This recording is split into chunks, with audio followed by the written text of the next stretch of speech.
Parada obrigada para os peregrinos, o mosteiro benedictino de Samos aséntase no Camiño Francés, na capital do municipio o que lle deu nome. A tamén coñecida como Abadía de San Xulián de Samos, fundouse á beira do río Sarria no século VI. A fachada principal sitúase na parte noroeste, onde se atopan a igrexa e a sancristía anexa. Do templo sorprende a portada barroca, cunha escalinata inspirada na do Obradoiro da Catedral de Santiago. Dous claustros unidos entre sí integran o complexo monástico actual, o grande, co monumento ao Padre Feijóo no centro dos xardíns, e o da Fonte das Nereidas, de estilo gótico. No primeiro andar é posible contemplar unhas pinturas murais sobre a vida de San Benito.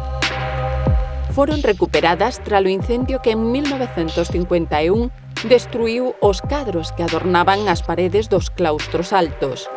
O de Samos é o mosteiro habitado máis antigo do país. As súas portas permanecen abertas todos os días do ano.